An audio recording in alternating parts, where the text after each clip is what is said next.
Have you ever assumed your emotional limits were just part of who you are, something unchangeable, like your height or eye color? Most of us grow up believing our reactions to stress, anger, or disappointment are hardwired, as if we're stuck with them forever. But what if that's not true? What if your emotional boundaries aren't inherited but designed, crafted by the choices you make every single day?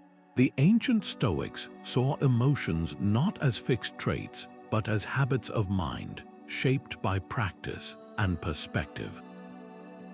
Epictetus, one of the great Stoic teachers, put it bluntly: "You have power over your mind, not outside events. Realize this, and you will find strength." That's the core of Stoic wisdom. Your emotional responses aren't locked in place. They're waiting to be engineered. Think about the last time you felt overwhelmed by frustration or anxiety.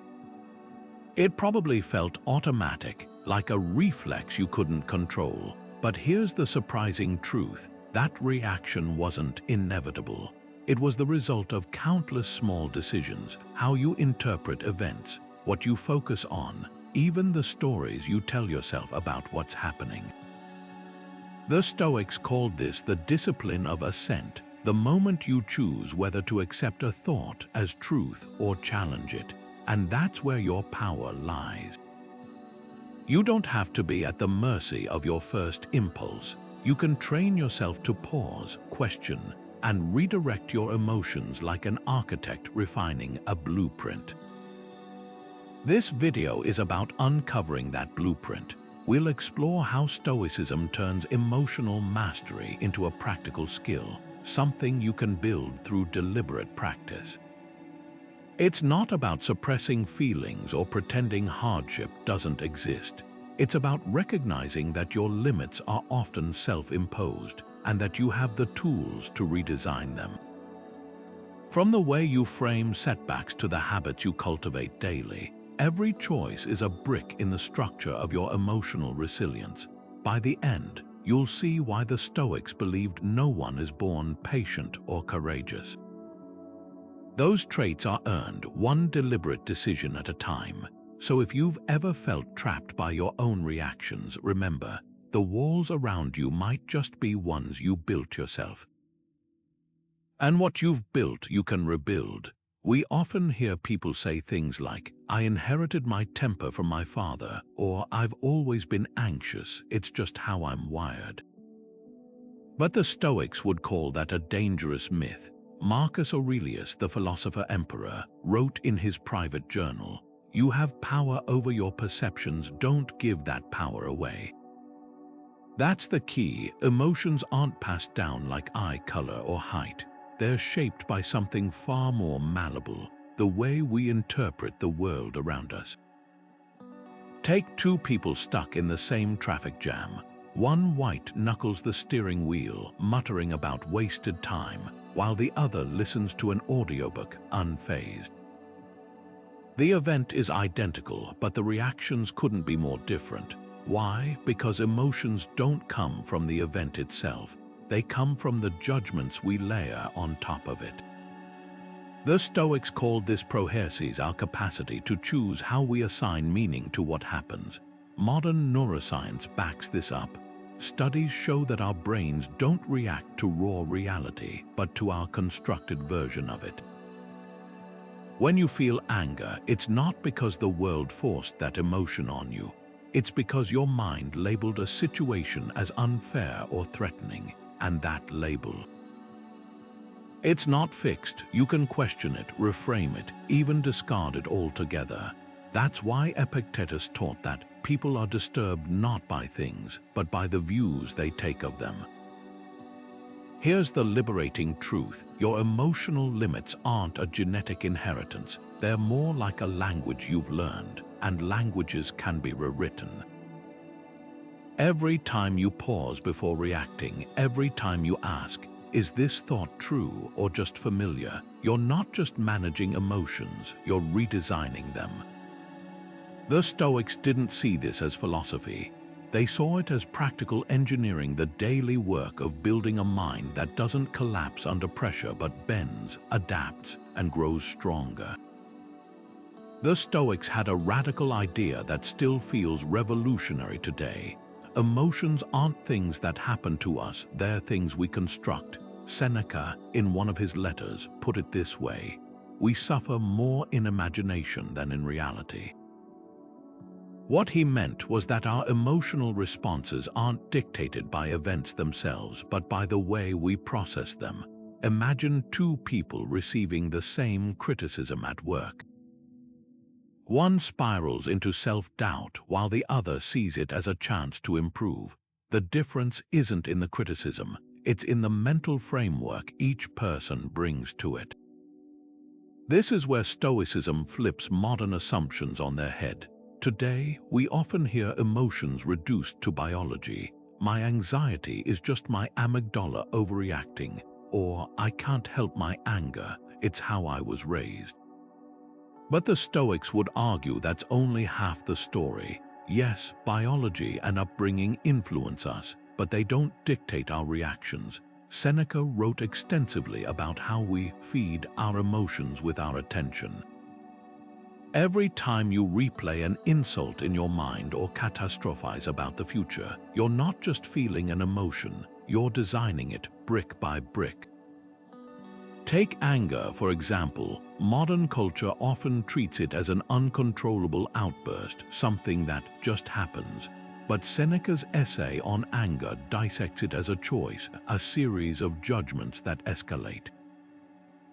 First, you decide someone wronged you. Then, you decide they did it intentionally. Finally, you decide they deserve your rage. At each step, there's a fork in the road. You can question the judgment or fuel it.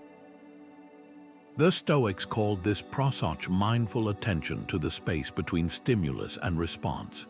It's in that space that emotional design happens. This isn't about denying feelings or pretending to be unshakable. It's about recognizing that emotions are more like skills than reflexes. You wouldn't say, "I'm just bad at piano, it's in my DNA." You'd practice. The same goes for patience, resilience, or calm. When Marcus Aurelius faced betrayal or loss, he didn't chalk it up to fate. He asked, "What's the story I'm telling myself here?" That's the essence of Stoic emotional design. Seeing your reactions not as fate but as works in progress, always open to revision. So the next time you feel an intense emotion rising, try this Stoic exercise. Pause and trace it back to the judgment behind it. Ask, is this thought serving me, or am I serving it? Because the real power of Stoicism isn't in controlling the world around you. It's in realizing you've always been the architect of your inner world, and you can redesign it one judgment at a time. Here's where ancient wisdom meets modern science in a way that changes everything. The Stoics didn't have the term neuroplasticity, but they understood its principles intuitively. They knew the mind wasn't static. It could be trained like a muscle through repetition and deliberate practice. Today, neuroscience confirms this. Every time you challenge a habitual thought or reframe a reaction, you're literally rewiring your brain. Neurons that fire together wire together. What the Stoics called the discipline of assent, that moment of pausing to question your automatic judgments, isn't just philosophy. It's a neurological workout, strengthening pathways that lead to resilience while letting old, reactive patterns fade. Consider how Epictetus framed it. First say to yourself what you would be, then do what you have to do.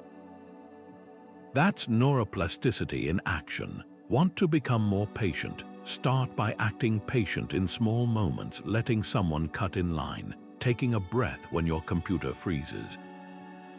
Each time you do, you're not just behaving differently. You're building new neural circuits that make patience feel more natural over time. Modern studies on mindfulness and cognitive reappraisal show exactly this.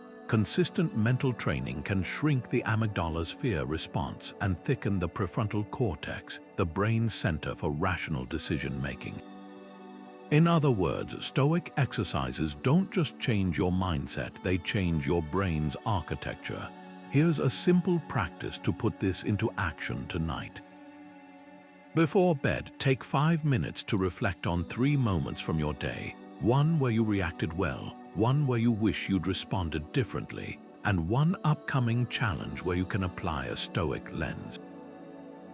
For that middle one, the reaction you regret, ask, what judgment triggered my emotion? Could I have framed it another way? This isn't about self-judgment.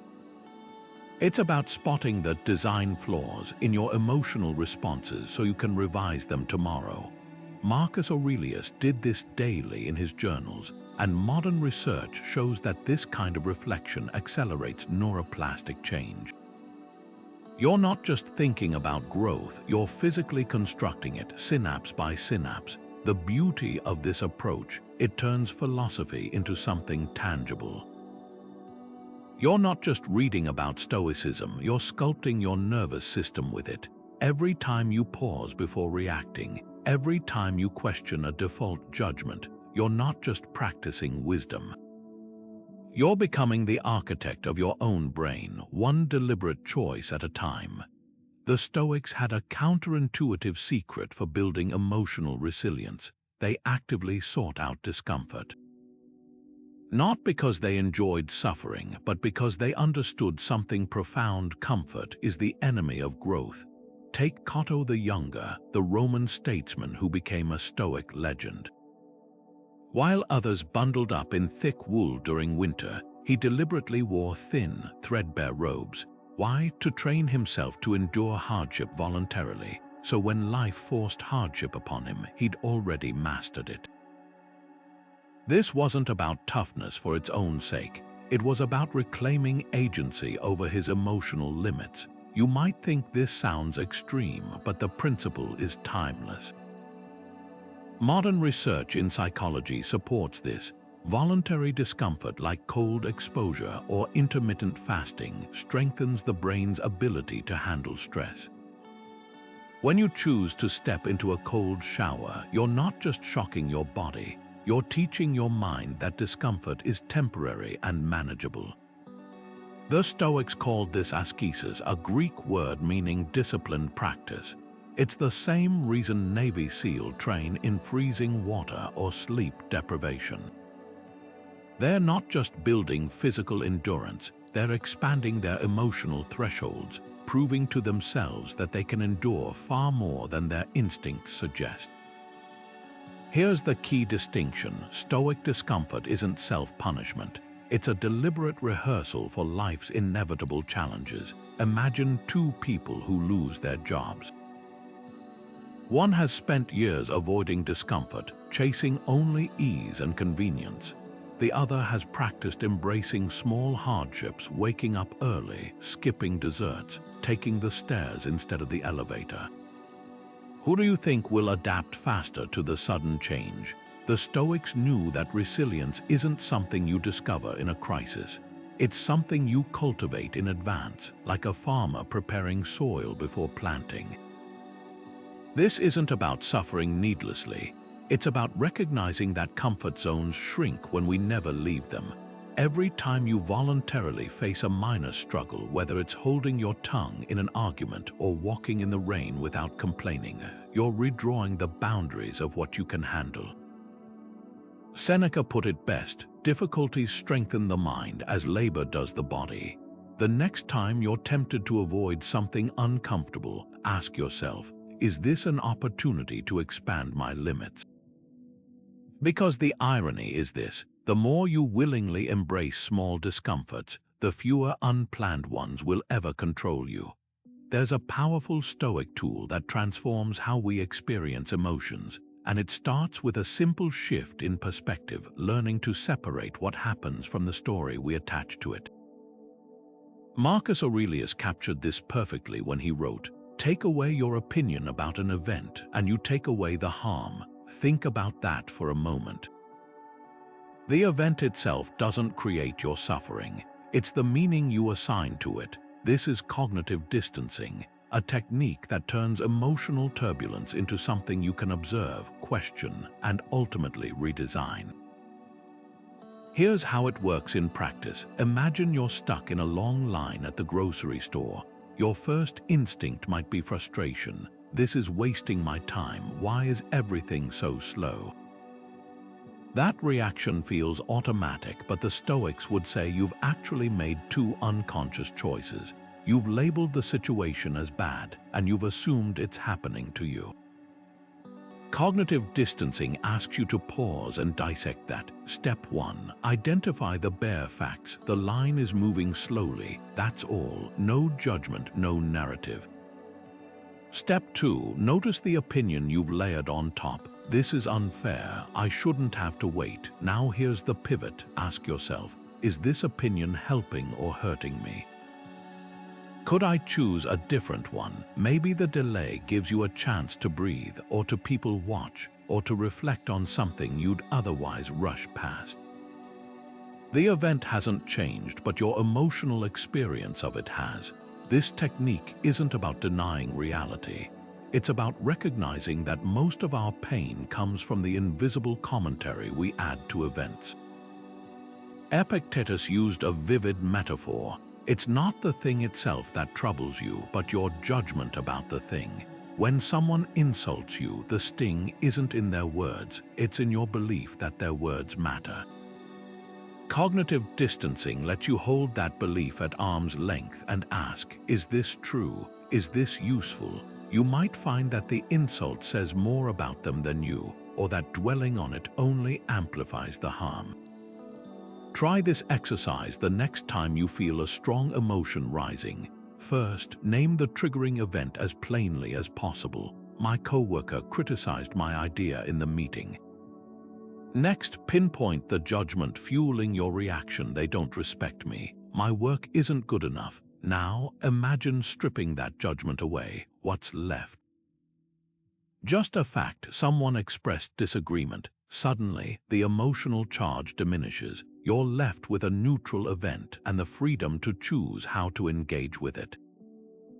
Maybe the criticism holds useful feedback. Maybe it reflects their bad day. Either way, you've reclaimed control by refusing to let the initial narrative dictate your response. The brilliance of cognitive distancing is that it doesn't require changing circumstances, only how you relate to them.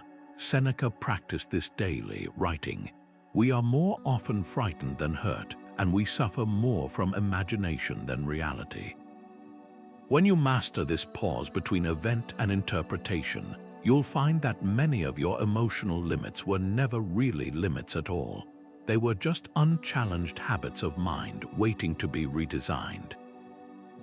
Epictetus drew a line in the sand that changes everything: the dichotomy of control. It's the Stoic realization that some things are within our power and everything else isn't. Your opinions, your actions, your desires, those are yours to command.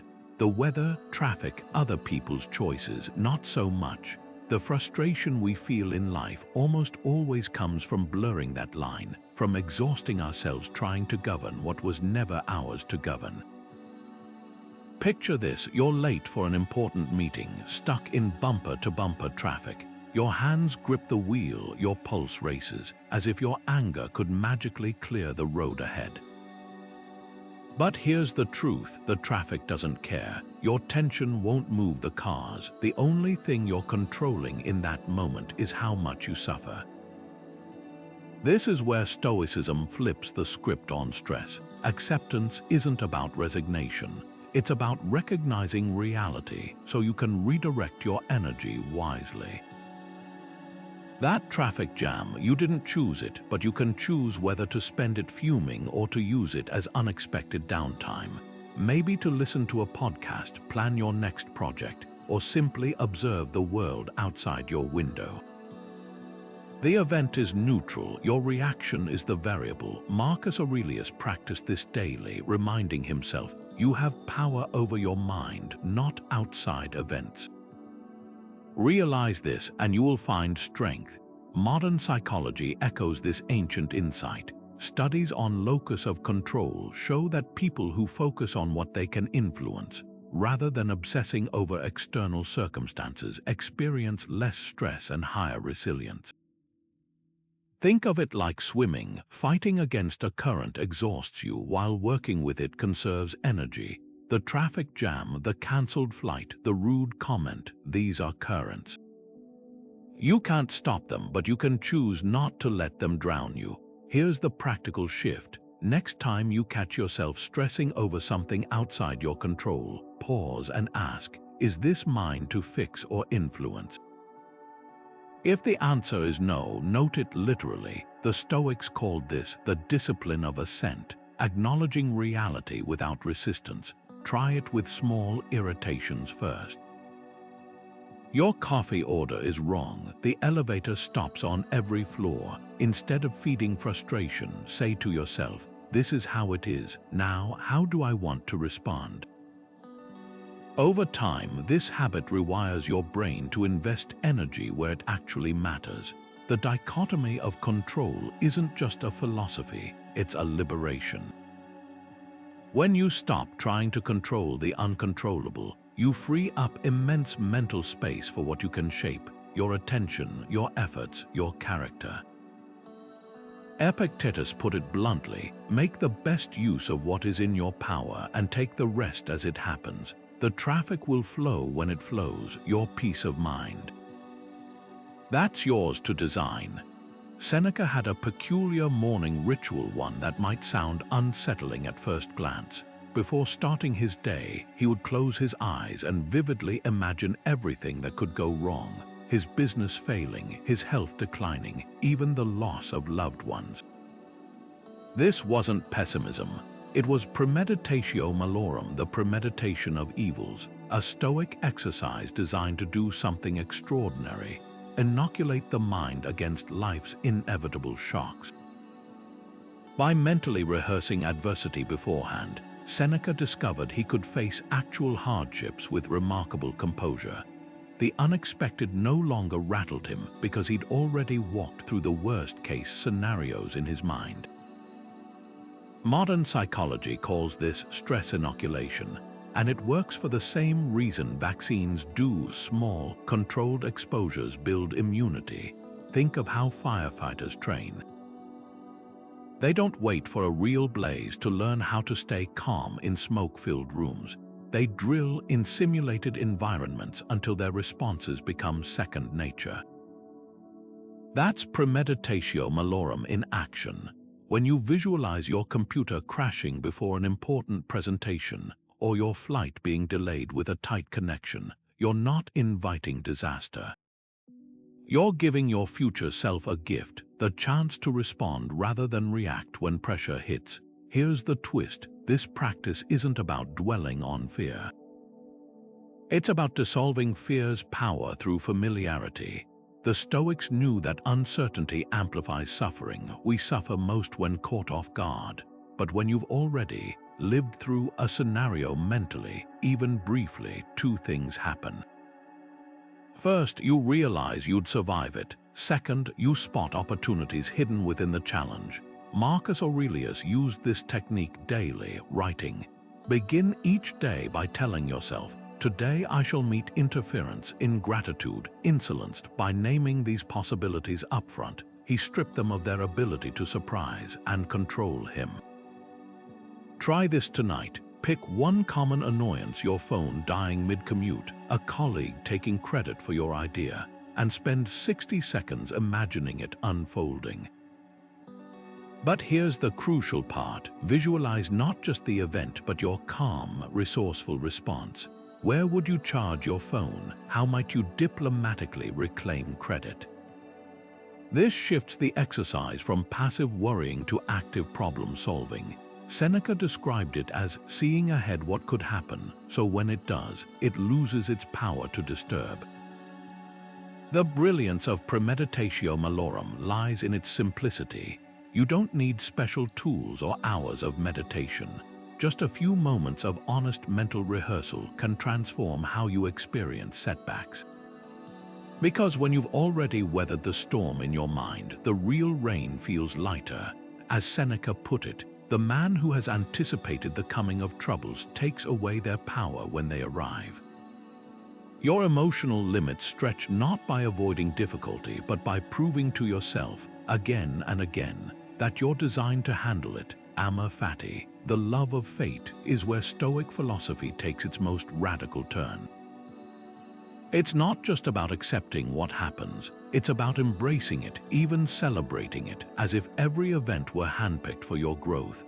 Nietzsche, who borrowed this idea from the Stoics, called it the formula for greatness. He wrote, "My formula for greatness in a human being is amor fati, that one wants nothing to be different, not forward, not backward, not in all eternity." That's the heart of it, not merely enduring life's twists but loving them, because they're the raw material for becoming who you're meant to be. Consider the story of Thomas Edison. When his laboratory burned to the ground in 1914, destroying years of work, he didn't collapse in despair. He gathered his team and said, "There's great value in disaster. All our mistakes are burned up. Thank God we can start anew." That's amor fati in action, seeing the fire not as a tragedy but as a forced reset, an opportunity to rebuild smarter. Most of us would see ruins. Edison saw a blank slate. The Stoics would argue this wasn't optimism. It was a trained response, the result of habitually reframing setbacks as fuel. This mindset flips resistance on its head. When you resent misfortune, you double your suffering, first from the event itself, then from your struggle against it. Amor fati dissolves that second layer. Imagine you're passed over for a promotion. The conventional reaction might be bitterness or self-doubt. But the Stoic asks, what if this rejection clears the path for something better suited to me? What if it reveals a weakness I can now address? Nietzsche captured this when he wrote, "What does not kill me makes me stronger," and not as a cliché, but as a literal design principle for emotional resilience. The key lies in distinguishing between the event and the story you attach to it. When the Roman philosopher Boethius wrote The Consolation of Philosophy while imprisoned and awaiting execution, he didn't dwell on the injustice. Instead, he crafted a masterpiece exploring fate's role in shaping character. His cell wasn't just a prison, it was the birthplace of wisdom that would inspire generations. That's the alchemy of amor fati, transforming leaden circumstances into golden insights. Try this reframe the next time life throws you a curveball. First, name the bare facts without judgment. I lost my job.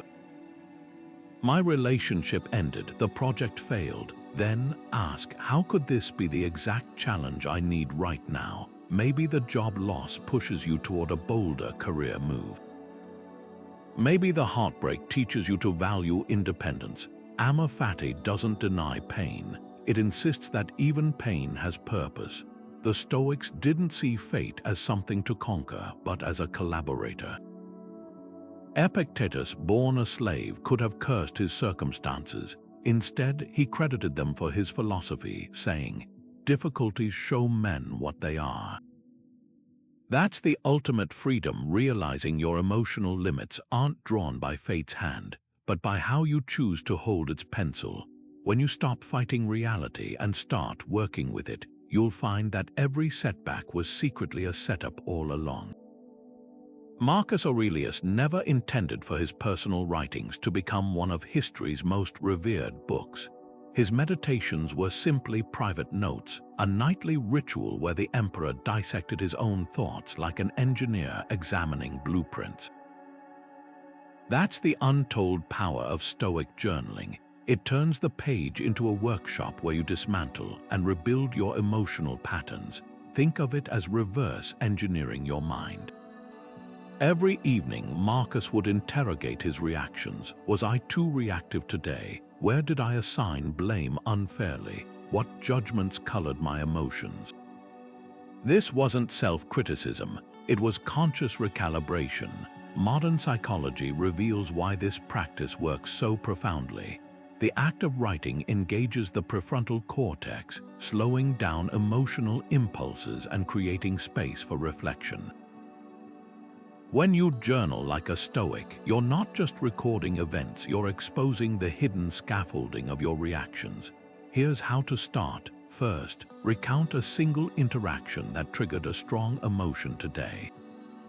Maybe a colleague interrupted you in a meeting or your partner forgot an errand. Now, strip it down to facts. They spoke over me or the groceries weren't bought.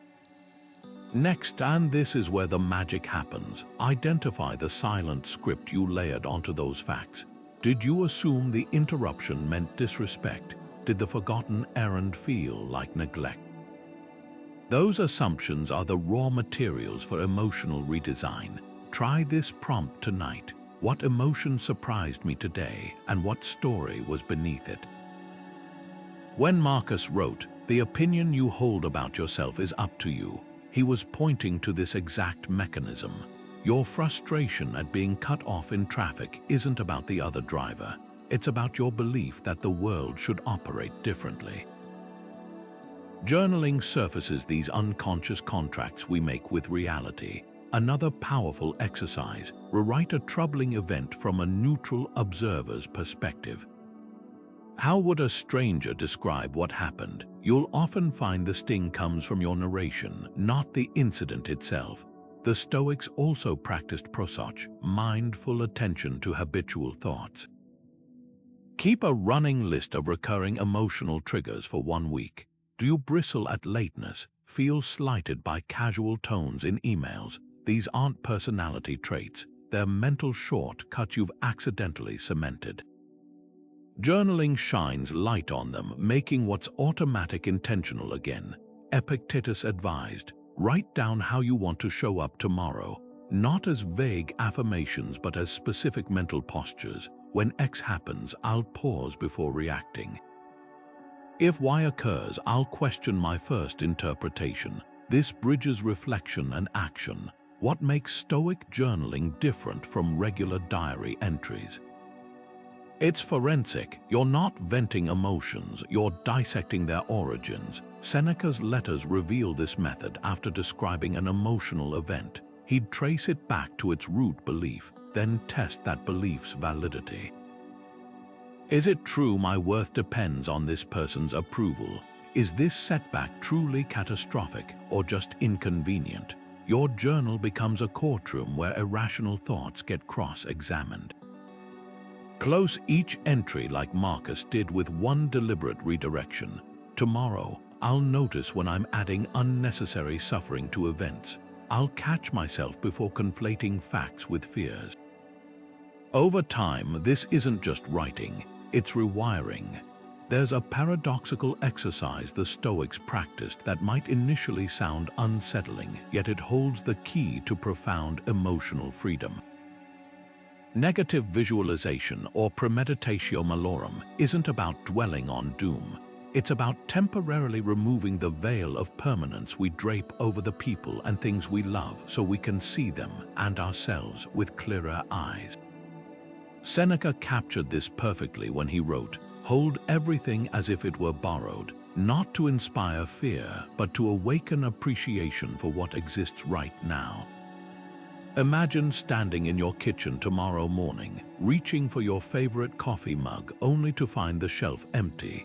That split-second pang of loss. That's the Stoic shortcut to gratitude. By voluntarily touching that feeling for just a moment, you return to the present with a heightened awareness of how much you'd miss what you currently take for granted. This practice works because of a quirk in human psychology. We're terrible at valuing what we expect to always have. The warmth of a partner's hand, the sound of a child laughing, even the reliability of your morning routine. These fade into the background until they're disrupted. Negative visualization brings them back into focus. The Stoics weren't alone in recognizing this. Modern research on hedonic adaptation shows that consciously imagining loss temporarily resets our baseline of appreciation.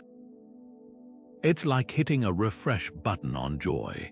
Soldiers deployed overseas often report missing mundane comforts, traffic noises, grocery store aisles with an intensity that shocks them.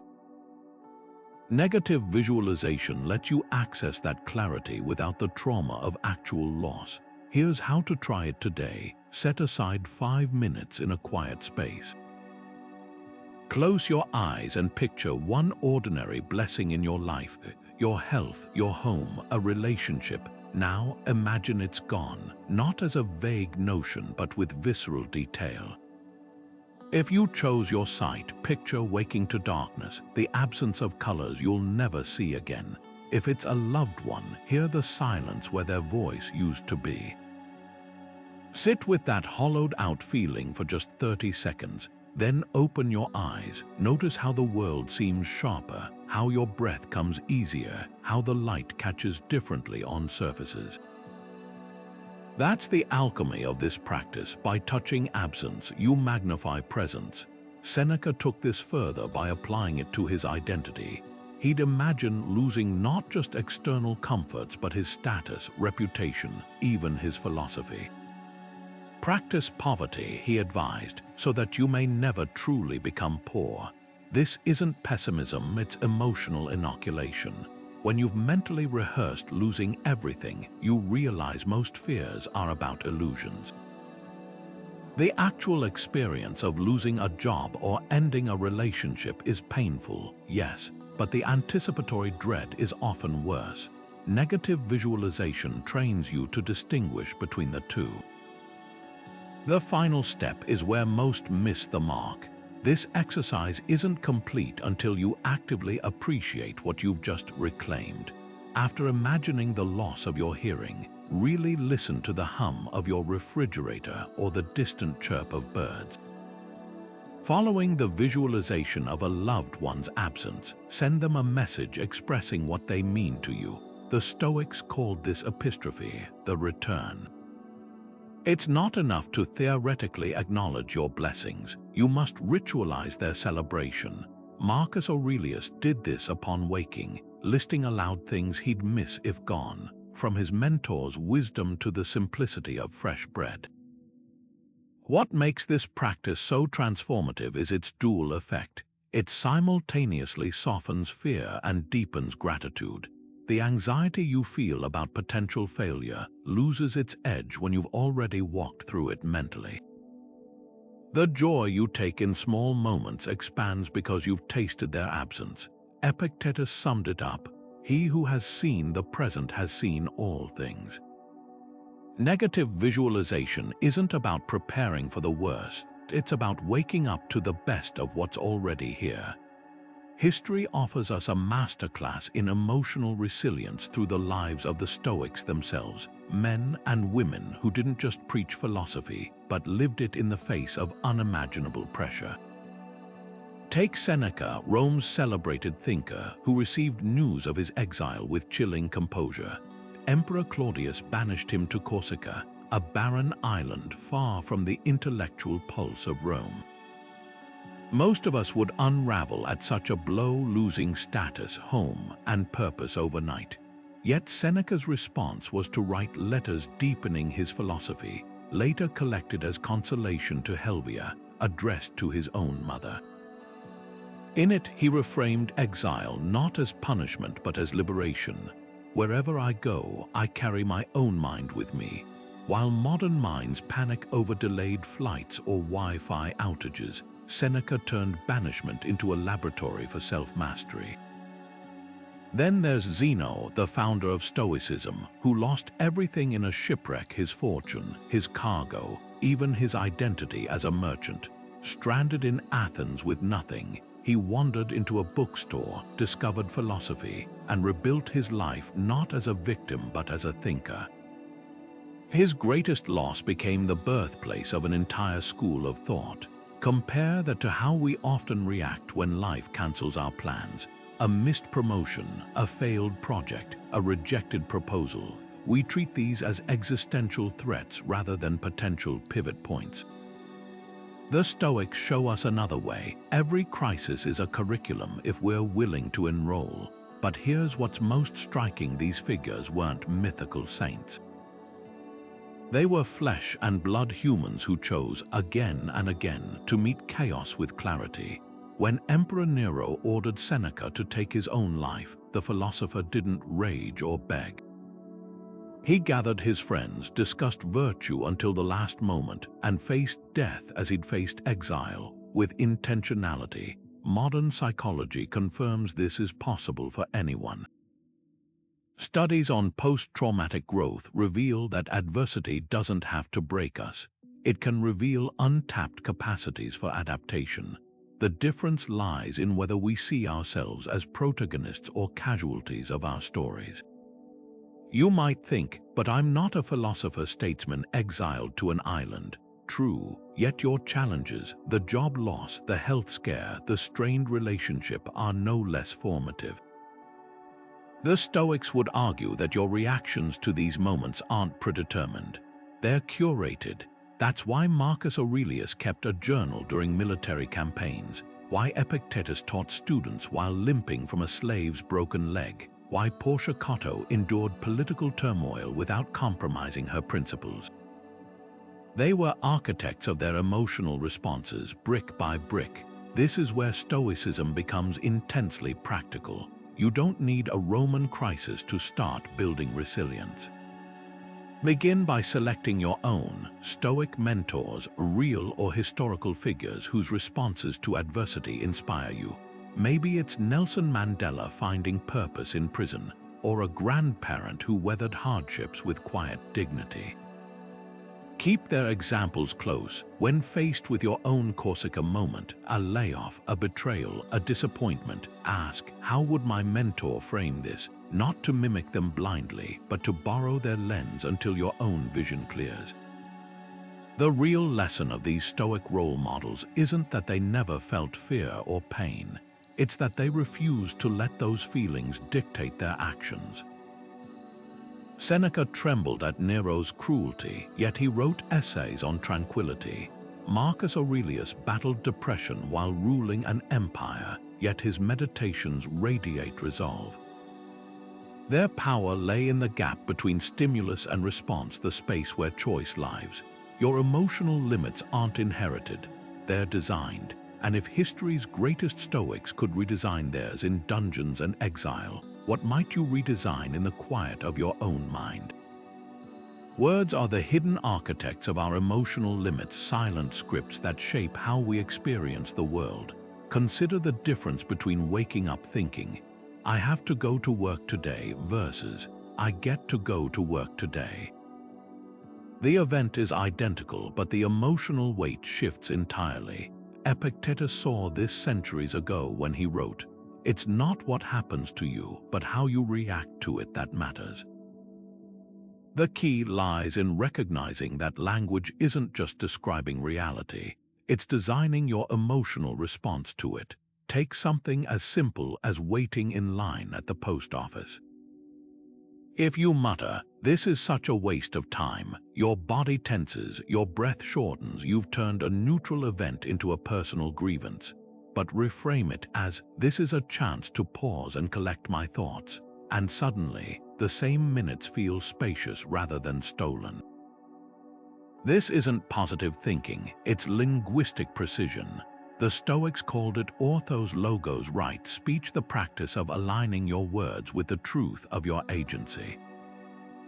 When you say, "I have to attend this meeting," you're casting yourself as a prisoner. Shift to, "I choose to engage because it serves my goals," and you reclaim authorship of your experience.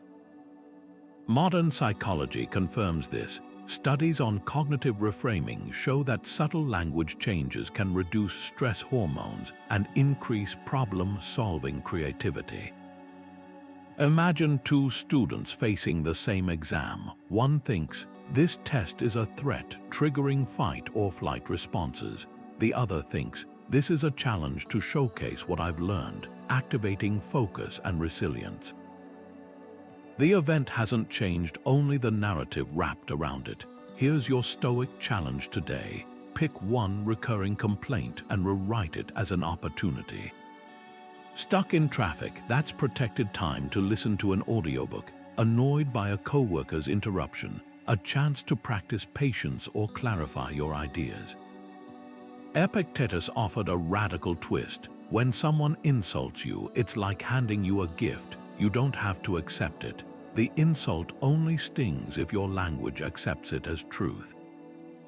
Try this exercise. For the next 24 hours, replace every "I have to" with "I choose to," even for mundane tasks like doing dishes or answering emails. Notice how the emotional texture of your day shifts when you speak as the designer, not the victim of your experiences. Language doesn't just reflect power, it creates it. The moment you swap "this is unbearable" with "this is temporary," or "they ruined my day" with "I'm refining my resilience," you're not just changing sentences. You're redrawing the boundaries of what you can endure. As Marcus Aurelius wrote, "The soul becomes dyed with the color of its thoughts." Your words are the brush. What will you paint today? The most transformative shift in Stoic practice begins with a simple but radical question. What if the problem isn't that life disappoints us, but that we desire the wrong things? This is the discipline of desire, the art of aligning what we want with what's already within our control. Picture Zeno, the merchant-turned-philosopher, standing on the Athenian shore after his shipwreck. His cargo, the wealth he'd built his identity around, was gone. In that moment, he could have clung to the desire to recover what was lost. Instead, he made a choice that would echo through history. He let go. Not of ambition, but of the belief that his worth depended on external fortunes. By releasing that single desire, he unlocked a new path, one that led not back to the docks, but into the heart of philosophy itself. Stoicism teaches that suffering arises not from events, but from the gap between our expectations and reality. When you pine for a promotion that never comes, or rage against traffic that won't clear, you're not battling the world, you're battling your own attachments. Epictetus framed it starkly. Freedom isn't getting what you want, it's wanting what you already have. This isn't resignation, it's strategic liberation. Think of it like packing for a hike. The more unnecessary weight you carry, the what-ifs, the if-onlys, the harder the journey becomes. The discipline of desire asks, what can I set down to move more freely? Modern psychology reveals why this works. The hedonic treadmill shows how we constantly adjust our desires upward, landing the dream job only to crave the next promotion, buying the perfect home only to eye a bigger one. Stoicism interrupts this cycle by distinguishing between preferred indifference, things that are nice to have, and virtue, the only true good. A Stoic might work diligently for a raise, but their peace doesn't hinge on it. They might hope for sunny weather, but their joy isn't hostage to the forecast. The moment you tether your happiness to outcomes you can't control, you hand over your emotional freedom. Here's the practice that changes everything. Tonight, take out a sheet of paper and draw 2 columns. In the first, list one desire that's been weighing on you. Maybe it's longing for someone's approval or fretting over a goal that stalled. Now, in the second column, write, what would I gain by releasing this? Not giving up the pursuit, but relinquishing the demand that it unfold a certain way. Zeno didn't abandon ambition after his shipwreck. He redirected it inward, toward wisdom rather than wealth. That shift didn't diminish his life, it expanded it. The magic lies in recognizing that desires aren't fixed. They're habits of mind, and habits can be reshaped. When Marcus Aurelius wrote, "The happiness of your life depends upon the quality of your thoughts," he was pointing to this exact mechanism. Every time you question whether a desire serves you, whether it's aligned with your nature rather than societal pressures or fleeting impulses, you're not just managing expectations. You're redesigning your emotional architecture from the ground up. So ask yourself, What's one desire you've been carrying that, if set down, might leave you lighter, freer, more at peace? Sometimes the key to moving forward isn't reaching for more. It's knowing what to stop reaching for altogether. Viktor Frankl, the psychiatrist who survived the Holocaust, discovered something profound in the depths of human suffering, a truth the Stoics had articulated centuries earlier. Between what happens to us and how we respond, there's a space, and in that space lies our power to choose. He wrote, "Between stimulus and response there is a space. In that space is our power to choose our response. In our response lies our growth and our freedom." This isn't just poetic insight, it's a neurological reality. When someone criticizes you at work or cuts you off in traffic, the sting you feel isn't instantaneous. There's a split second, sometimes longer, where your brain evaluates the event before assigning it meaning. That's the gap Frankl and the Stoics are pointing to, the moment before the emotion takes hold, where you can still decide whether to fuel the fire or let it pass. Think of it like a director watching raw footage. The camera captures an actor's stumble, an unplanned moment. The director could leave it in, framing it as a failure, or edit it out, focusing on the performance's strengths. Your mind works the same way. When a colleague says, "This report needs more work," the raw footage is just sound waves hitting your eardrums. The pause is where you decide whether to interpret those words as an attack or an opportunity. Epictetus put it bluntly, "It's not things that disturb us, but our interpretation of things." The space Frankl described is where you challenge that interpretation before it hardens into reaction. Here's how to widen that pause in practice. Next time you feel a knee-jerk emotion rising, anger at a rude comment, anxiety before a presentation, try this breath-counting technique. Inhale for 4 counts, hold for 4, exhale for 6. The extended exhale triggers your parasympathetic nervous system, hitting the brakes on fight or flight mode. Those 14 seconds create room for something revolutionary: choice. Instead of snapping back with defensiveness, you might ask, what part of this criticism could be useful? Instead of spiraling into panic, you could reframe the presentation as a conversation rather than a judgment. This isn't about suppressing emotion. It's about interrupting autopilot long enough to decide whether your first reaction serves you. Modern psychology calls this response flexibility, and it's a hallmark of emotional resilience. Studies show that people who can widen that pause, even by milliseconds, are better at regulating emotions and solving problems creatively. Imagine 2 drivers honked at in traffic. One instantly flips off the other, escalating stress. The other takes a breath, considers the honk might have been accidental, and lets it go. The difference isn't temperament, it's the ability to stretch that critical pause between event and reaction.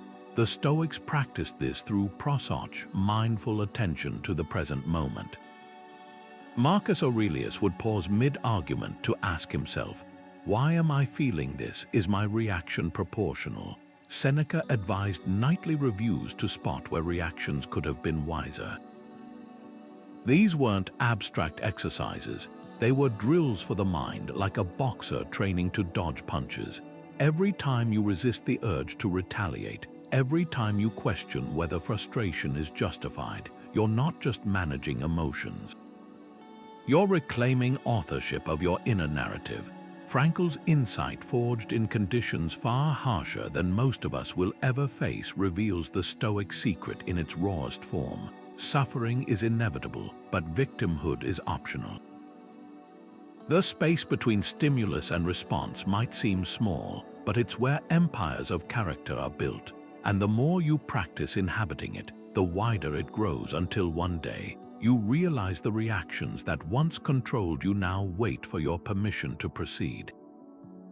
Marcus Aurelius ruled an empire while writing letters of comfort to grieving parents, yet his journals reveal a man who never confused empathy with exhaustion. When you wake up in the morning, he wrote, tell yourself, the people I meet today will be meddling, ungrateful, arrogant, but I still go forth to help. That tension between serving others and safeguarding your own peace is where Stoic compassion shines. Unlike modern notions of empathy that often demand emotional fusion, the Stoics practiced a distinct form of care, warm-hearted yet clear-eyed, engaged but never overwhelmed. Consider the difference between two nurses in an emergency room. One absorbs every patient's pain as her own, leaving her drained by midday. The other provides the same excellent care, but with a mental boundary. She understands suffering without becoming its hostage. The Stoics would call this second approach sympatheia, recognizing shared humanity while maintaining emotional sovereignty. Epictetus captured it perfectly. If someone is drowning, you don't jump in to drown with them. You extend a branch. Modern psychology calls this compassionate detachment, and studies show it's what allows caregivers to sustain service without burnout. This distinction matters now more than ever. Today's culture often equates empathy with taking on others' emotions. We're told to feel their pain, but research on empathy fatigue reveals the cost. When you mirror distress neurally, you trigger your own stress responses. The Stoic alternative: replace emotional absorption with actionable support. When Marcus wrote, "The best revenge is to be unlike him who performed the injury," he wasn't advocating coldness. He was outlining a smarter way to help by modeling stability rather than joining chaos. Here's how to practice this balance. First, shift from how do they feel to what do they need. A friend grieving a breakup doesn't require you to share their despair. They benefit more from your presence and practical assistance. Second, borrow the Stoic reserve clause. Offer help while accepting that outcomes aren't fully in your control. You can listen deeply to a struggling coworker without assuming responsibility for their happiness. Finally, institute invisible boundaries. The Roman statesman Cato would pause before entering tense negotiations to recite, "I'll do what's right, but not what's demanded." That split-second ritual created space between others' urgency and his own principles. Modern therapy modalities like acceptance and commitment training echo this ancient wisdom. Helping professionals are now taught to visualize emotions as objects floating past on a river, observable but not engulfing. The Stoics did this through prosoch, mindful attention to their own inner state even while tending to others. When you notice frustration rising during a difficult conversation, instead of suppressing it or letting it erupt, name it silently. "This is my impatience." That tiny gap transforms reaction into response. What makes Stoic compassion revolutionary is its sustainability. You're not a bottomless well of emotional labor, expected to pour yourself out until empty. You're a lantern providing light without burning your own wax. As Seneca advised his overextended friend Lucilius, no one can swim well while carrying another. First be strong, then steady others. The next time you feel drained by someone's crisis, ask not, "How can I feel more?" but "How can I help wisely?" Because true service isn't measured by how much you ache, but by how clearly you see and how steadfastly you act. Demosthenes, the legendary Athenian orator, was born with a speech impediment so severe his first public address ended in humiliation. Crowds mocked his stuttering, his weak voice, his awkward gestures. Most would have abandoned the dream of public speaking, but Demosthenes saw his obstacle differently. He didn't just accept his limitations, he weaponized them.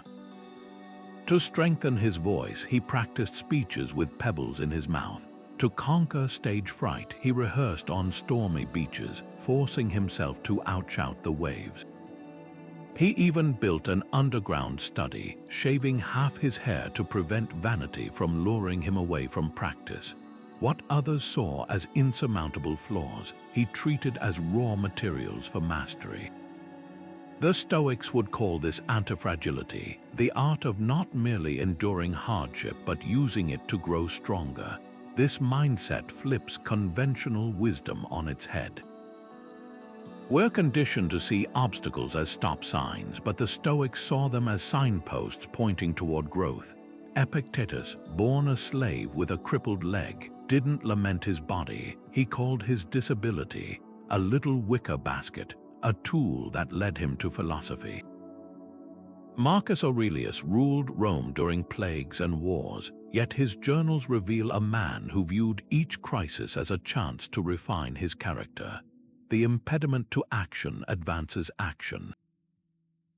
What stands in the way becomes the way. Modern psychology validates this approach. Studies on post-traumatic growth show that individuals who reframe adversity as a catalyst often develop greater resilience, deeper relationships, and renewed purpose. The obstacle isn't the enemy, it's the training ground. Here's where Stoicism becomes intensely practical. Think of a challenge you're facing right now, a difficult colleague, a financial strain, a skill you're struggling to master. Now ask, what if this isn't happening to me, but for me? A demanding boss might be teaching you patience or sharpening your communication skills. A tight budget could reveal creative solutions you'd never consider in abundance. Even pain serves a purpose. Just as Demosthenes used his stuttering to fuel relentless practice, your current struggle might be the exact friction needed to polish a neglected strength. Try this reframe today. Identify one obstacle and break it into 3 training opportunities. If you're overwhelmed at work, it's a chance to practice prioritization skill 1, boundary setting skill 2, and stress tolerance skill 3. The Stoics called this ascesis, deliberate practice through discomfort. Like a blacksmith tempering steel, they knew growth requires heat and pressure. Your obstacles aren't roadblocks, they're the weights in your mental gym. The secret lies in shifting from why me to what now. When the Roman general Gaius Marius lost his political standing, he didn't wallow. He joined the army as a common soldier, rebuilding his reputation from the ground up. Centuries later, Nelson Mandela would do the same, using prison time to study law and unify fellow inmates. Both men understood what the Stoics taught. The same fire that melts butter forges iron. Your limits aren't fixed. They're waiting to be reshaped, not despite the obstacles, but because of them. So the next time life hands you resistance, remember Demosthenes on that pebble-strewn beach. The waves weren't drowning his voice, they were teaching it to roar. Epictetus asked his students a startling question. When was the last time you heard a vine complain it wasn't bearing figs? The absurdity makes you smile. Of course, vines don't pine for what they can't produce. Yet humans spend lifetimes raging against the same immovable truth. Life owes us nothing. That expectation of fairness, the belief that effort should guarantee outcomes, that good deeds should be rewarded, is one of the heaviest weights we carry. The Stoics called this the discipline of desire, recognizing that suffering begins when we confuse what's preferred with what's promised.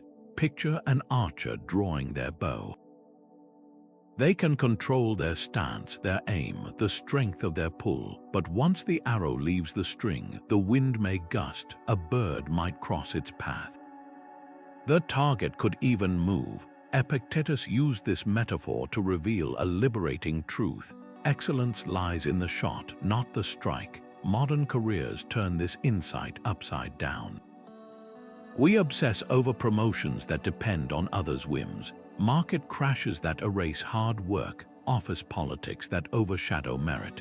The frustration we feel isn't from the lack of reward, it's from the unexamined belief that the world operates on a ledger system. Consider 2 colleagues up for the same promotion. One spends nights perfecting presentations, the other schmoozes with decision makers. When the schmoozer gets the role, the hard worker's outrage isn't about the loss, it's about the shattered assumption that effort equals advancement. The Stoics would ask, who told you that was the rule? Nature doesn't distribute rewards based on fairness. Rain falls on both gardens and parking lots. The sooner we release the childish fantasy of cosmic justice, the sooner we reclaim our peace. This isn't cynicism, it's strategic clarity. When you stop demanding life conform to your expectations, you start seeing reality as a collaborator rather than an adversary. The entrepreneur whose product fails despite flawless planning isn't a victim of unfairness, they're a student of market forces. The employee passed over for promotion isn't being punished, they're being shown where their organization truly invests. The archer doesn't curse the wind, they learn to adjust their aim. Try this reframe next time fairness feels violated. First, name what you actually control, your preparation, your attitude, your next move. Then ask, what is this moment teaching me about how the game is really played? Sometimes the lesson is skill building, other times it's recognizing you're on the wrong field altogether. Marcus Aurelius faced this daily as emperor watching sycophants rise while wiser men were ignored. His solution: focus on being the kind of leader who rewards merit, not the lack of it in others. The paradox is this: when you stop expecting fairness, you become far harder to exploit. No one can manipulate you with false promises of what you deserve. Your satisfaction comes from the quality of your effort, the taut bowstring, the steady breath, not the fickleness of the target. Epictetus put it bluntly: if you want to improve, be content to appear clueless. That's the freedom in releasing fairness. You're no longer hostage to outcomes, only to your own integrity. The archer's peace comes from knowing they did all they could. The rest, that's not philosophy, that's weather. The Stoics didn't just endure their days, they designed their nights. While most of us collapse into bed exhausted, scrolling through screens until consciousness fades, the ancient practitioners of Stoicism treated sleep as something far more powerful, a daily reset button for emotional equilibrium. Seneca, in his letters to Lucilius, described his nightly ritual with surgical precision. Before surrendering to rest, he would light a single lamp and interrogate his own mind like a gentle but firm judge. What evils did you cure today? He'd ask. What weaknesses did you resist? Where did you falter? This wasn't self-punishment. It was emotional hygiene, a way to process the day's reactions before they hardened into habits. Imagine carrying a backpack all day, tossing in every frustration, regret, and unresolved tension you encounter. By nightfall, the weight distorts your posture, your gait, even your vision. Seneca's practice was the act of unpacking that bag, item by item, before lying down. He understood what modern science now confirms: sleep doesn't erase emotions, it consolidates them. Studies show that during REM sleep, the brain replays emotional experiences, strengthening neural pathways associated with them. Go to bed angry, and you're not just resting, you're rehearsing anger. The Stoic nightly review interrupts that cycle, creating space to reframe experiences before they're etched into memory. Here's how to adapt this practice tonight. Set aside 10 minutes before sleep, no screens, no distractions. Ask yourself 3 questions, not as a critic but as a curious observer. First, what emotion surprised me today? Not the obvious frustrations, but the subtle flickers, the envy you felt at a friend's success, the irrational irritation at a stranger's laugh. These are the emotional breadcrumbs leading back to your hidden judgments.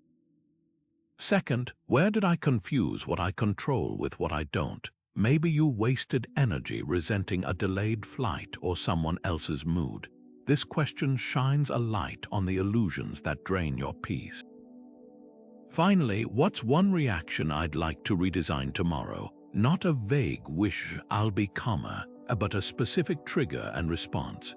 When my coworker interrupts, I'll pause before reacting, or if traffic stalls, I'll listen to a podcast instead of fuming. The brilliance of this routine lies in its structure. Unlike journaling that veers into venting, or meditation that sometimes bypasses reflection, the Stoic review is targeted excavation. It doesn't just surface emotions, it traces them back to their source, the unconscious judgments Epictetus called the root of all suffering. Marcus Aurelius perfected this in his meditations, often dissecting his own reactions to minor slights. Why did a servant's tardiness annoy him? Because he'd unconsciously decided punctuality equaled respect. Once that judgment was exposed, he could choose to discard it. Your nightly review doesn't need eloquence, just honesty. Seneca wrote his in fragments, sometimes just a few lines. The goal isn't to craft perfect prose, but to create a mirror for your mind. Over time, you'll spot patterns, the same triggers, the same narratives. That's when the real work begins. Every evening becomes an opportunity to dismantle one emotional reflex and forge a wiser one in its place. The Stoics knew what neuroscience now proves. You're not stuck with the reactions you have. You're in dialogue with them night after night, until the ones that once controlled you begin to take direction from you instead. So tonight, before you surrender to sleep, borrow Seneca's lamp, not to dwell on the day's missteps, but to illuminate the path ahead. Because the most powerful emotional reset isn't something that happens to you while you're unconscious. It's something you consciously choose, one examined moment at a time.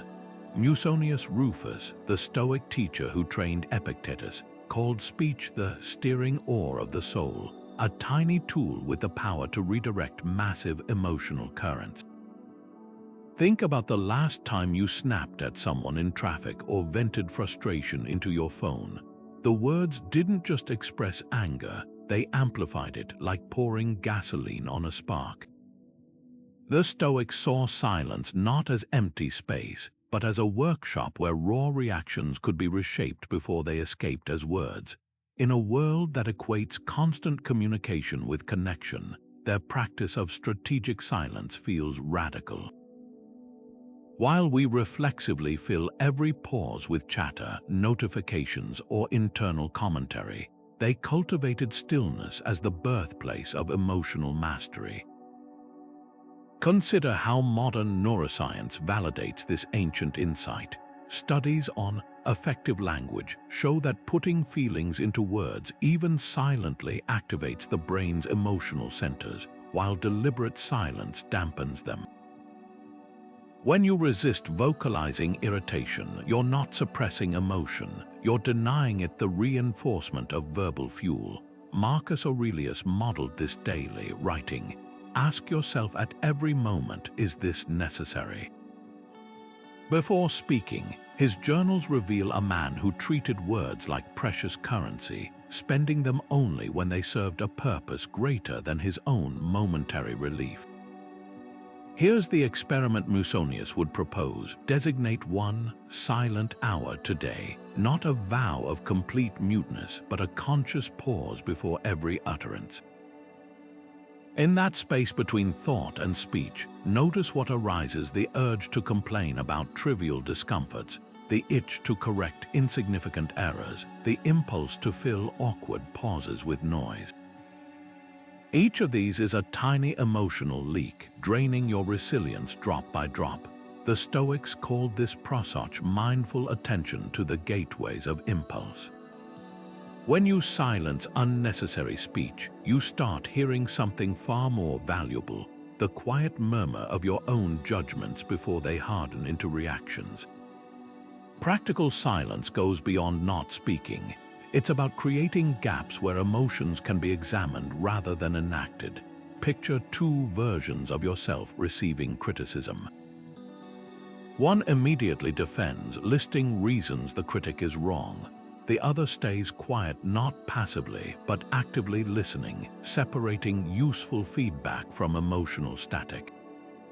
That silence isn't weakness, it's the space where wisdom outmaneuvers reflex.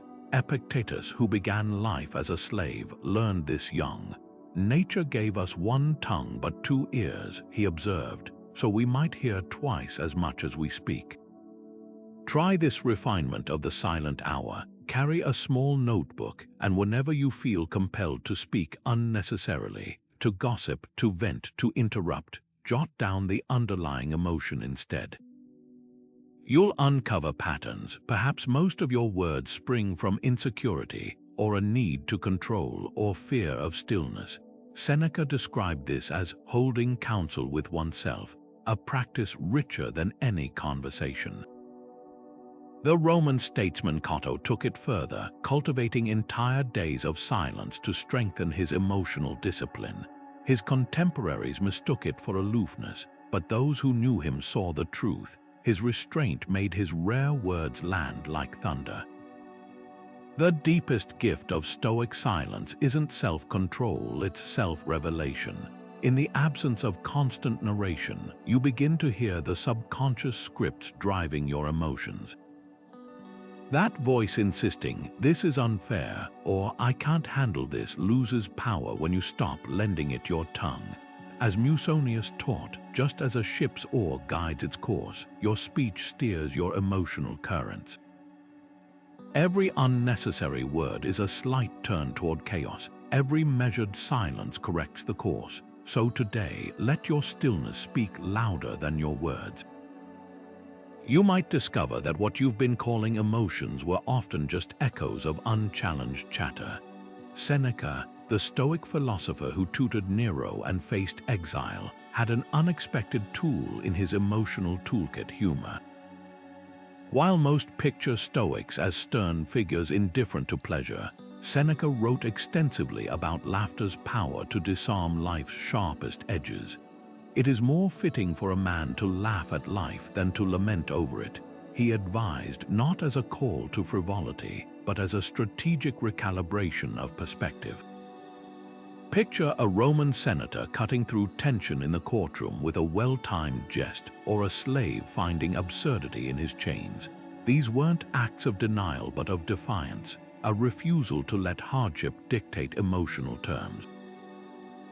History offers a striking example in the life of Epictetus, a Stoic senator under Nero's tyrannical rule. When ordered to take his own life, a common fate for Nero's critics, Thracia didn't meet his end with solemnity alone. As the executioner arrived, he turned to a friend and quipped, "We're making a libation to Jupiter the Liberator. Look closely, you'll see a human soul rise to the gods." The joke wasn't escapism, it was the ultimate act of sovereignty. By injecting levity into his final moments, Thracia demonstrated that even death couldn't strip him of his inner freedom. The Stoics understood what modern psychology now confirms. Humor doesn't minimize pain, it recontextualizes it. Laughter shifts the brain from threat detection to pattern recognition, literally changing how we process adversity. Try this today. Identify one minor annoyance: a delayed train, a spilled coffee, and instead of sighing, exaggerate its absurdity. Imagine the coffee cup as a traitorous conspirator, or the train delay as a cosmic test of patience. The goal isn't to pretend the frustration doesn't exist, but to loosen its grip through perspective. As Seneca observed, no one is laughable who can laugh at themselves. When you chuckle at life's irritations, you're not surrendering to chaos. You're reminding yourself that most of what upsets us is temporary, arbitrary, and far less serious than our reactions suggest. The genius of Stoic humor lies in its duality. It acknowledges the sting while denying it the final word. Like a surgeon using a precise incision to relieve pressure, laughter drains emotional swelling without erasing the wound. So the next time life hands you a frustration, ask not just "How can I endure this?" but "How could this be funny later?" That tiny pause between the event and your chosen response is where the real punchline hides, the realization that you're not the butt of the joke. You're the one holding the pen that writes it. Marcus Aurelius had a secret weapon against life's daily irritations, a mental shift so profound it could shrink even the most overwhelming emotions down to size. He called it the view from above, and it wasn't just poetic imagery. It was a deliberate exercise in cosmic perspective. Picture this: you're stuck in an endless meeting, your colleague keeps interrupting, and frustration starts boiling over. Now imagine zooming out not just to the office building, but to the city, the continent, the pale blue dot of Earth hanging in space. Suddenly, that interruption isn't a crisis. It's not even a speck. That's the Stoic superpower, recognizing that most of what rattles us today won't even register in the vast timeline of our lives, let alone the universe. This practice isn't about dismissing genuine pain. It's about recalibrating what truly deserves our emotional energy. Think of a time you spilled coffee on your shirt before an important event. In the moment, it feels catastrophic until you realize no one else notices, and by afternoon, you've forgotten it happened. Marcus took this principle to cosmic scales. In his private journals, he'd remind himself, think of the whole universe where your actions are but a mere pinpoint. Think of the infinite abyss of time before and after, in which your brief life barely registers. That's not nihilism, it's liberation. When you see your worries against the backdrop of mountains that stood for millennia and stars that will burn for eons, the sting of a rude email or a missed deadline starts to dissolve. Try this visualization tonight. Close your eyes and picture yourself 10 years from now, looking back on whatever's troubling you today. Will that passive-aggressive comment still matter? Will you even remember the exact details of this week's stress? Most of our emotional reactions are like shouting into a canyon. The echo feels huge in the moment, but the silence that follows swallows it whole. The Stoics knew this instinctively. When Seneca faced exile, he wrote not of despair but of the transient nature of all human circumstances. "This too shall pass" wasn't just a platitude to him, it was a mathematical certainty. The brilliance of the view from above lies in its dual effect. It doesn't just minimize present pain, it maximizes present gratitude. When you contemplate how fleeting your 80 or 90 years are against cosmic time, two things happen. Petty grievances lose their grip, and precious moments, a child's laughter, a quiet sunrise, gain new weight. Epictetus trained his students to ask, will this matter in a month? A year, a decade, not to trivialize their feelings, but to help them invest those feelings wisely. Here's how to make this practical. Next time you're spiraling over a problem, grab a pen and paper. Draw a vertical timeline representing your life so far. Mark key events, joys, sorrows, turning points. Now extend it into the future. Place today's worry somewhere on that line.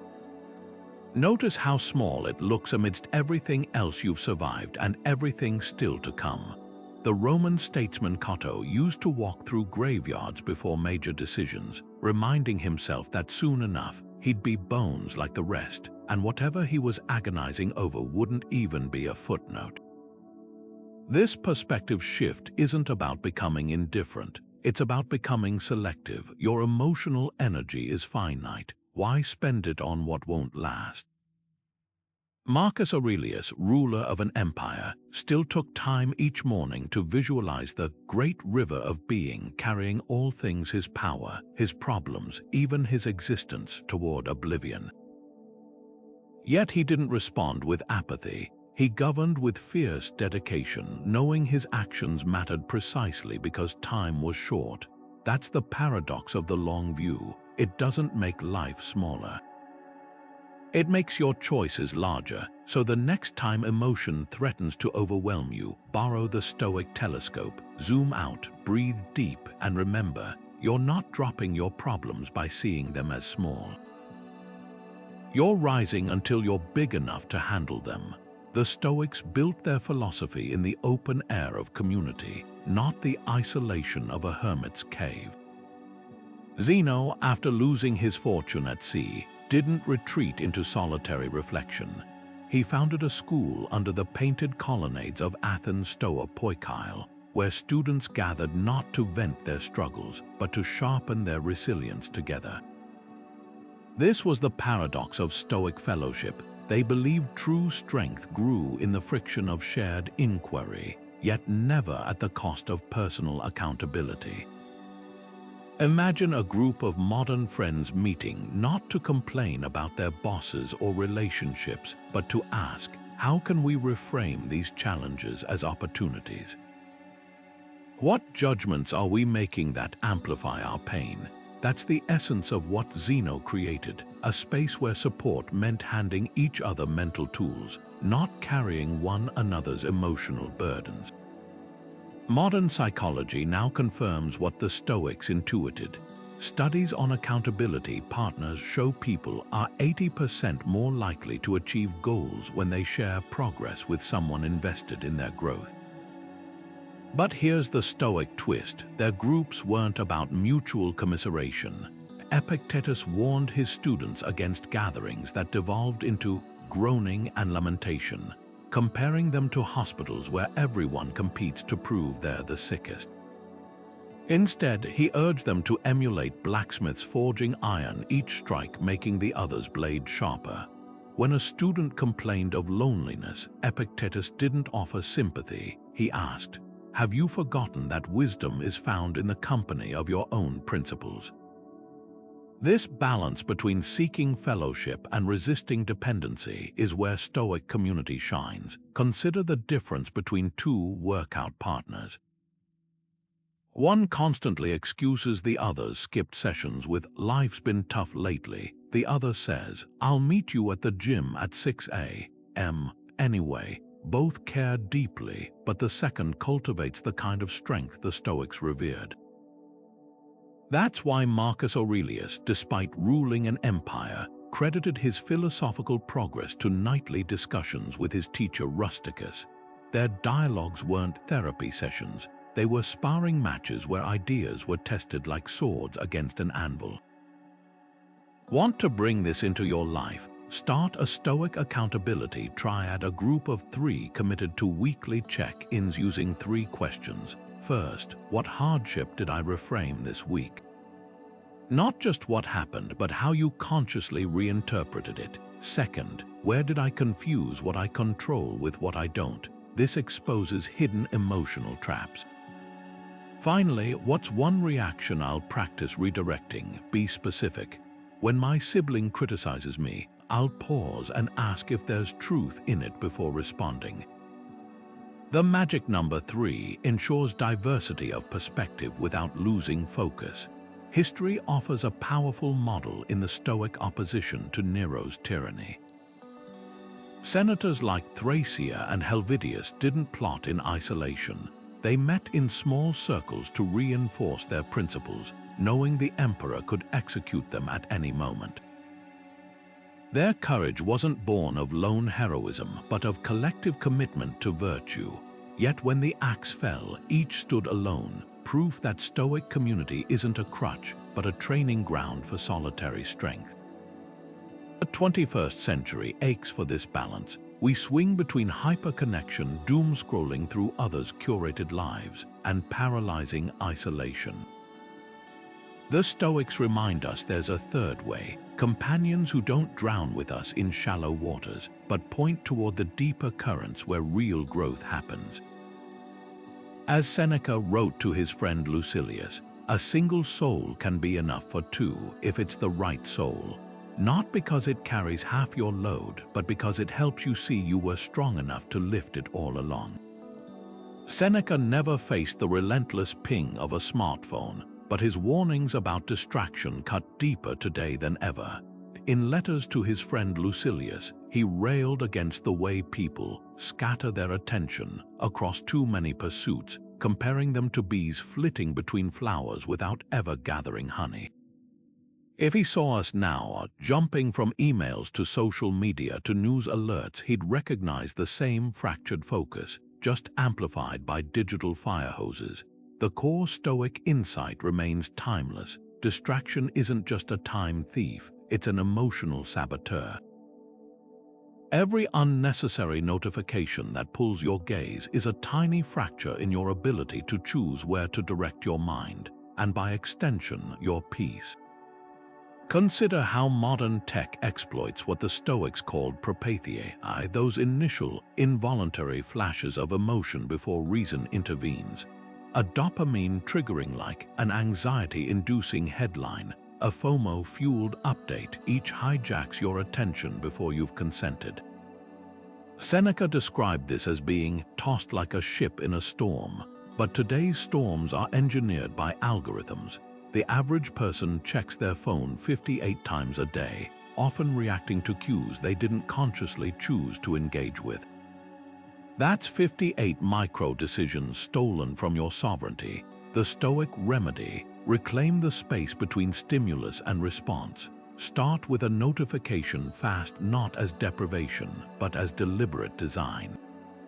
For one day, silence every non-essential alert.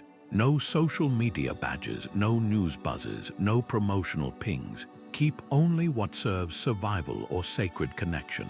Messages from family, critical work alerts.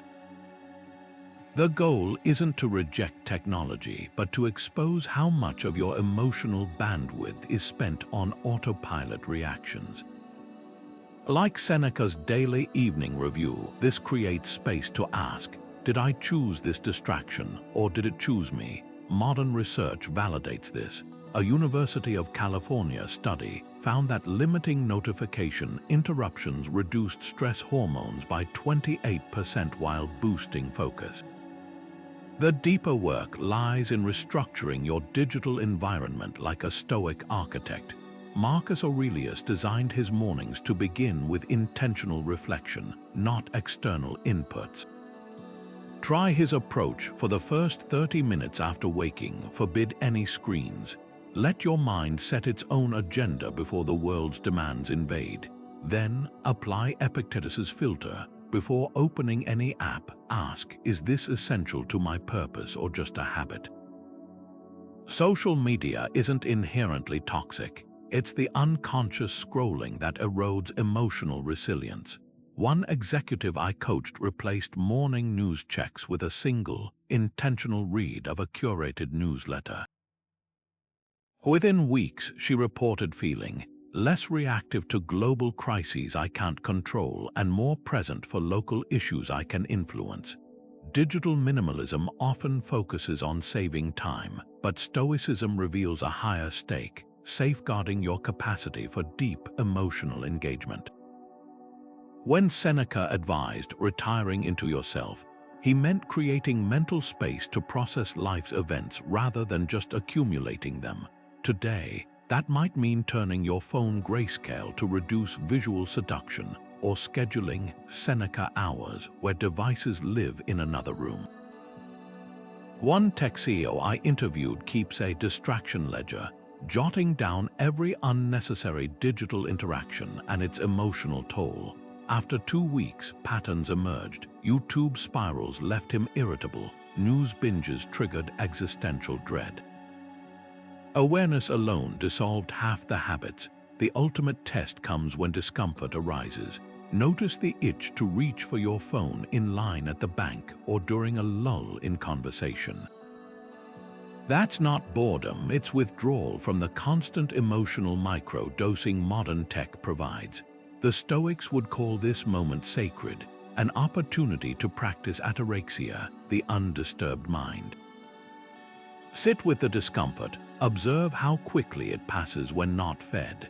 Like Musonius Rufus training in hardship, you're proving to yourself that serenity doesn't depend on external stimulation. What makes this approach uniquely Stoic rather than just another digital detox is its philosophical foundation. You're not just reducing screen time, you're exercising proherses, your power of choice over mental impressions. Every unopened notification is a vote for intentionality over compulsion. As Seneca wrote, all things are only what you think them to be. Your phone isn't the enemy, your unchallenged assumptions about its hold on you are. And those, the Stoics remind us, are always within your power to redesign.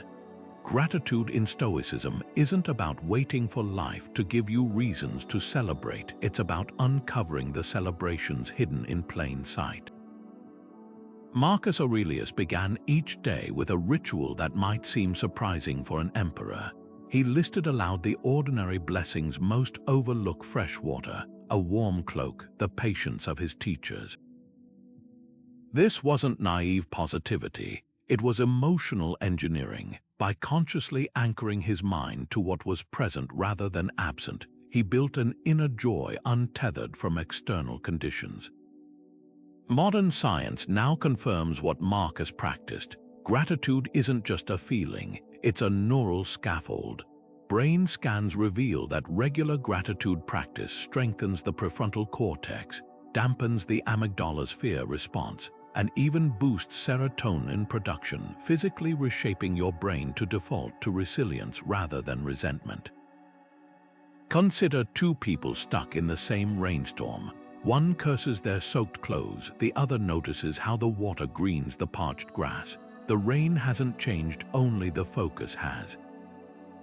The Stoics called this prohersis, the power to select where attention lands. Epictetus, born into slavery, wrote, "He is a wise man who does not grieve for the things which he has not, but rejoices for those which he has." That rejoicing isn't passive, it's an active excavation of value. When you train yourself to spot the gift in a delayed flight time to read, a broken appliance a chance to repair rather than replace, or even a disagreement an opportunity to practice patience, you're not ignoring life's roughness. You're proving to yourself that joy isn't the absence of problems, it's the presence of perspective. Here's your 3-day gratitude challenge, Stoic style. Forget generic lists of family and health. Instead, hunt for tiny, unexpected victories. The bus arriving just as you do, a stranger's smile when you needed it, even the satisfaction of a well-tied shoelace. Marcus called these the honey of small things. Each evening, jot down 3 such moments, but with a twist. Ask yourself, could I have missed this blessing if I weren't paying attention? This question reveals how much abundance slips past our notice when we're fixated on lack. Day 1 might feel mechanical, but by day 3, you'll catch your brain scanning for goodness like a radar, not because circumstances improved, but because you've recalibrated your emotional filters. The brilliance of Stoic gratitude lies in its honesty. It doesn't deny hardship, it simply refuses to let hardship monopolize the narrative. Seneca, while exiled to Corsica's barren terrain, wrote letters thanking the island for teaching him self-sufficiency.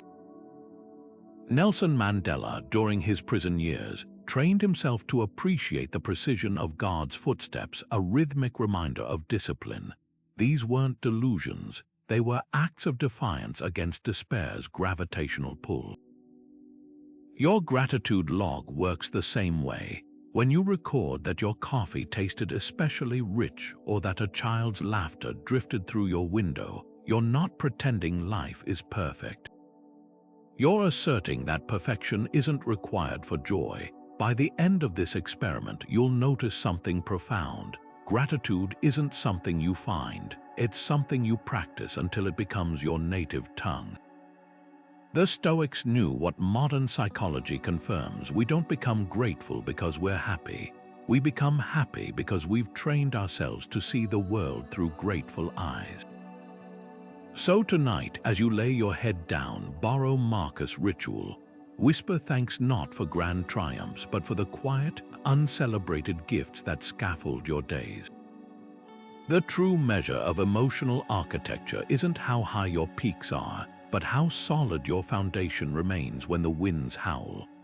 We've spent this journey dismantling one of the most persistent myths about human emotions, the idea that your reactions are fixed, unchangeable parts of who you are. But here's the truth that Stoicism reveals: your emotional limits aren't carved in stone. They're more like clay on a potter's wheel, shaped by the daily pressure of your attention, your judgments, your choices. Every time you pause before reacting, every time you question a knee-jerk assumption, every time you reframe a setback as fuel, you're not just managing emotions. You're sculpting them. This is where Stoicism transforms from ancient philosophy into a modern toolkit. It doesn't ask you to suppress what you feel. It invites you to investigate why you feel it. When Epictetus said, "You are the sculptor of your own mind," he wasn't speaking metaphorically. Neuroscientists now confirm that our brains rewire themselves through repeated thought patterns, meaning your habitual reactions are quite literally designs you've reinforced over time. The frustration that feels automatic, the anxiety that seems wired in, they're more like well-worn paths in a forest. Walk them less and they grow over. Carve new trails and they become the default. So where do you begin? Not with an overhaul, but with a single deliberate practice. Maybe it's the nightly review, spending 5 minutes dissecting one reaction from your day like an engineer examining a blueprint. Perhaps it's cognitive distancing, catching yourself mid-frustration and asking, "What story am I telling about this event?" Or it could be as simple as the view from above, zooming out on a stressful moment until it shrinks to its true scale. The method matters less than the mindset, curiosity over judgment, experimentation over expectation. This isn't about perfection. Even Marcus Aurelius, the philosopher-emperor, wrote in his private journals about losing his temper or wasting hours on trivialities. The power lies in the returning the daily recommitment to shaping your mind rather than being shaped by circumstance. So as we close, I'll pass the chisel to you. Which practice will you try first? Share in the comments not just your choice, but what you discover in those first raw moments of redesign. Because the most profound revolutions don't start with grand declarations. They begin with a single question. What if this reaction isn't who I am, but what I've practiced? And from that question, an entire emotional landscape